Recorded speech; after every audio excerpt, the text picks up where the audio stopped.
আর জান্নাতীদের 120 কাতার হবে। কত কাতার? 120 কাতার। তার মধ্যে 80 কাতার হবে উম্মতে মুহাম্মাদি, বলেন সুবহানাল্লাহ। আর এই উম্মতে মুহাম্মাদির মধ্যে আরো 70,000 স্পেশাল মানুষ আছে। কত হাজার? যারা বিনা হিসেবে বিনা আযাবে ডাইরেক্ট জান্নাতে যাবে ইনশাআল্লাহ। আমরা এসেছি পৃথিবীতে জান্নাত থেকে, এখানে পরীক্ষা দিচ্ছি, উদ্দেশ্য আবার সেই জান্নাতেই ফিরে যাওয়া। আমরা এখানে থাকতে আসি নাই তো, থাকতে আসছি। আমরা এখানে আসছি জান্নাত থেকে, ফিরে যাব কোথায়? ইনশাআল্লাহ জান্নাতে, ইনশাআল্লাহ জান্নাতে। 70,000। তবে অন্য একটা হাদিসে আসছে যে প্রত্যেক হাজারের সাথে আরো 70,000। তবে শর্ত কঠিন। কিরকম শর্ত? সাহাবীরা বসে ডিসকাস করছেন কে হতে পারে তারা। কেউ বলছেন তারা হয়তো প্রথম দিকের মুসলিমরা হবেন, কেউ বলছেন তারা হয়তো মুজাহিদরা হবেন, কেউ বলছেন তারা বদর যুদ্ধের সাহাবীরা হবে ইত্যাদি। তখন নবী সাল্লাল্লাহু আলাইহি ওয়াসাল্লাম আবার চলে আসলেন, ব্যাক করলেন। ব্যাক করে বলছেন তোমরা কি এই বিষয়ে কি বিষয়ে কথা বলছিলে? তখন সাহাবীরা বললেন আমরা তো ডিসকাস করছিলাম যে কারা হতে পারে সেই 70,000। নবীজি বললেন শোনো, ওই 70,000 মানুষ, এক নাম্বার, ওই 70,000 মানুষ পাখি উড়িয়ে ভাগ্য গণনা করে না। প্রথম কাজটা কি?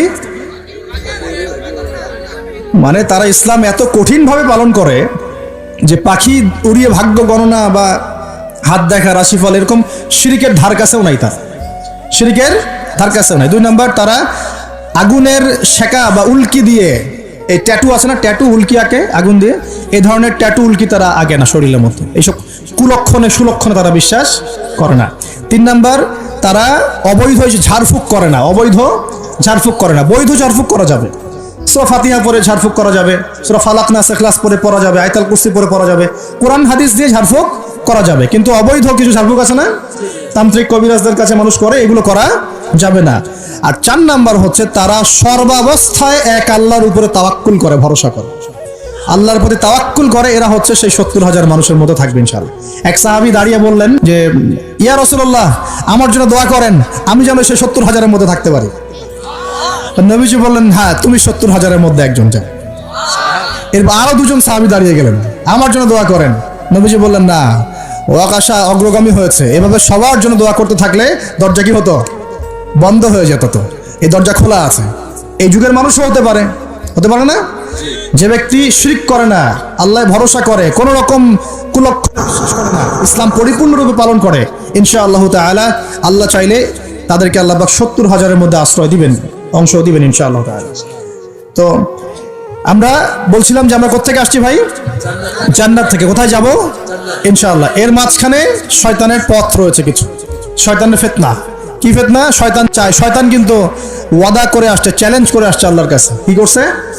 চ্যালেঞ্জ। শয়তান কি চ্যালেঞ্জ করছে জানেন? শয়তান চ্যালেঞ্জ করছে যে রব্বি, শয়তান বলছে রব্বি মানে হে আমার রব। শয়তান কিন্তু আস্তিক, শয়তান কিন্তু আস্তিক, শয়তান কিন্তু আল্লাহকে বিশ্বাস করে।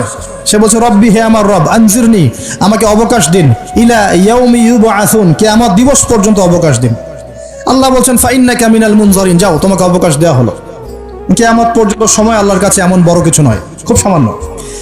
এবার সে বলছে রব্বি ফাবিমা আগওয়াইতানি, হে আল্লাহ, যে আদমের জন্য আজকে আমাকে জান্নাত থেকে বের করে দেয়া হলো সিজদা না করার কারণে, লা আকুদান্না লাহুম সিরাতাকাল মুস্তাকিম, ওই আদমকে জাহান্নামে নেওয়ার জন্য আমি সরল পথে ওত পেতে বসে থাকবো। বসে থাকে না শয়তান? সুম্মা লাআতিয়ান্না মিন বাইনি আইদিহিম, খুব ভালো করে জায়গাটা বোঝেন প্রিয় ভাইরা। শয়তান চ্যালেঞ্জ করে বলছে সুম্মা, এর পরে আমি আসবো আদম সন্তানের সামন থেকে। কোত্থেকে? এই সামন থেকে মানে অর্থ হচ্ছে দুনিয়া, মানে আপনাকে দুনিয়ার সমস্ত ফিতনা এসে প্রলুব্ধ করে রাখবে। কারণ দুনিয়া চোখের সামনে দেখা যায় না, দেখা যায়। দুনিয়ার অভাবের ধোঁকা দিবে, বেকারত্বের ধোঁকা দিবে, হতাশা, এইটা সেইটা, স্বামী স্ত্রীর ফিতনা, পরিবারের ফিতনা, সামাজিক ফিতনা, আপনাকে দুনিয়ার এই ফিতনা এসে ব্যস্ত রাখবে, রাখে না? এটা হচ্ছে সামন থেকে আসা। ওয়া মিন খালফিহিম, পিছন থেকে আসবো। পিছন থেকে মানে আপনাকে পরকাল সম্পর্কে হতাশ করে দিবে, এবং পরকাল সম্পর্কে আপনাকে কুধারণা সৃষ্টি করবে, এবং পরকাল সম্পর্কে আপনার মধ্যে একটা গাফেলতি সৃষ্টি করে দিবে যে পরকাল না, পরে দেখা যাবে। হ্যাঁ, পিছনে কি আছে? পরকাল না? পিছনটা পরকাল। তো পরকাল আসবে যখন, তখন দেখা যাবে। হ্যাঁ, বৃদ্ধ হলে তখন তওবা করে নিব, এখনো কি তাড়াহুড়ার কি আছে, পরে দেখা যাবে শেষ বয়সে। এরকম করে আপনাকে ভুলিয়ে ভালিয়ে রাখবে পিছন থেকে। আবার হতাশ করে দিবে, আমার পরকালে আমার জান্নাত হবে না, আমি তো এত আমল করতে পারি নাই, হ্যাঁ আমার কি হবে, আমার আত্মহত্যা ছাড়া কোনো পথ নাই, এভাবে হতাশ করে ফেলবে আপনাকে। পিছন থেকে। সুম্মা লায়াতিয়ান্না মিন বাইনি আইদিহিম ওয়া মিন খালফিহিম, সামন থেকে আসবো, পিছন থেকে আসবো, ওয়া আন আইমানিহিম, ডান দিক থেকে আসবো। ডান দিক মানে কি? এটার ব্যাখ্যাও চমৎকার। ডান দিক মানে কি? আমরা বলি না ডান পক্ষ খুব ভালো মনে করি না? ডান পক্ষ ভালো, ডান দিকটা ভালো, শুভ মনে করি তো। ডান দিক হচ্ছে আপনাকে নেক্সট সুরতে সে ধোকায় ফেলবে। ডান দিক মানে কি?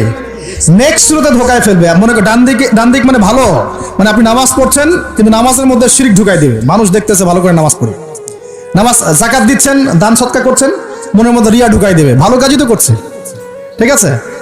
মানে হ্যাঁ, এটাও ঠিক। ওই যে হালাল প্রেমের দিকে উদ্বুদ্ধ করার চেষ্টা করবে। ডান নেক্সট সুরতে ধোকা, নেক্সট সুরতে। হ্যাঁ, নেক্সট মানে আলেম হয়েছে মানুষ, সবাই একদম বড় বক্তা আলেম সব বলছে, মনের মধ্যে অহংকার, নেক্সট সুরতে ধোকা, ঠিক আছে? বা মনে হচ্ছে যে এক ভাইয়ের গীবত তহমত সমালোচনা করাকে সে দিনের পথে সংগ্রাম মনে করছে, নেক্সট সুরতে ধোকা। হ্যাঁ, এক ভাইয়ের সমালোচনা করা, গীবত করা, তার চরিত্র উদ্ধার করে ফেলা, এটাকে সে মনে করছে যে দিনের জন্যই করছে, ঠিক আছে? নেক্সট সুরতে ধোকা। নেক্সট সুরতে ডান দিক থেকে মানে কি? নেক্সট সুরতে আপনাকে ধোকায় ফেলে দিবে। ফেলছে না? ফেলছে। কিন্তু এটা কিন্তু ডেঞ্জারাস। এটা কাদের জন্য? এটা আবেদ মানুষদের জন্যই, যারা আল্লাহকে মানে, রাসূলকে মানে, চেষ্টা করে দিনের পথে চলার জন্য, এদেরকে সে ডান দিক থেকে আসবে আর কি। মানে আমাদের ক্ষেত্রে আল্লাহ পাক হেফাজত করুন বলি আমিন। আর চতুর্থটা হলো ওয়া আন শামাইলিহিম, ওদের বাম দিক থেকে আসবে। এটা কেমন? এটা হচ্ছে ফাসেক জালেম শ্রেণীর মানুষ যারা, তাদের সামনে মদ, জুয়া, জেনা সবকিছু উন্মুক্ত করে দিবে। এগুলোর পিছনে ছোট এখন। তো এইভাবে চতুর্দিক থেকে শয়তান আসবে এবং বলবে, আল্লাহকে বলেছে ওয়ালা তাজিদু আকসারাহুম শাকিরিন, আল্লাহ আপনি বেশিরভাগ আদম সন্তানকেই শুকরগুজার পাবেন না। এটা কি বাস্তব না? এখন বেশিরভাগ মুসলিম নামাজ পড়ে না পড়ে না? বেশিরভাগ মুসলিম যাকাত দেয় কি দেয় না? রমজান মাস আসছে দেখবেন বেশিরভাগই অনেকেই রোজা রাখবে না, আছে না? রমজান মাসে মানুষ বেপরদায় চলছে না? রোজা রেখেও মানুষ মাপে কম দিবে না? নামাজ পড়েও সুদ খাচ্ছে না? মানে বেশিরভাগ মানুষ কিন্তু সত্যি সত্যি আল্লাহর পথে নাই। এই পৃথিবীতে বেশিরভাগ মানুষ বলছে আল্লাহর সন্তান আছে, নাউজুবিল্লাহ। খ্রিস্টানরা বলছে না আল্লাহর সন্তান আছে? বেশিরভাগ মানুষকে আমি পথভ্রষ্ট করে ছাড়বো, শয়তান কিন্তু বলে গেছে, এবং সেটা কিন্তু বাস্তব হচ্ছেও। আল্লাহ পাক অন্য সূরায় বলেছেন ওয়া কালিলুম মিন ইবাদিয়াশ শাকুর, আমার শুকরগুজার বান্দা খুব কম হবে। কি হবে? কম হবে। হাদিসের মধ্যেও আসছে যে তোমরা ৭৩ দলে ভাগ হয়ে যাবে। কত দল? তার মধ্যে একটা মাত্র দল জান্নাতে যাবে। কয়টা দল? মা আনা আলাইহি ওয়া আসহাবি, আমি যার উপরে আছি, আমার সাহাবীরা যার উপরে আছেন। তো বুঝতে পারছি যে জাহান্নামে বেশিরভাগ মানুষই যাবে, অল্প মানুষই জান্নাতে যাবে। তবে জান্নাতীদের মধ্যে বেশিরভাগ হবে উম্মতে মুহাম্মাদের মতে ইনশাআল্লাহ তাআলা। আর তবে সুসংবাদ আছে। সুসংবাদ কি? আল্লাহ রাব্বুল আলামিন আমাদের নবীজিকে একটা ওয়াদা করেছেন, এটা গিফট, হাদিয়া দিয়েছেন। কিরকম হাদিয়া?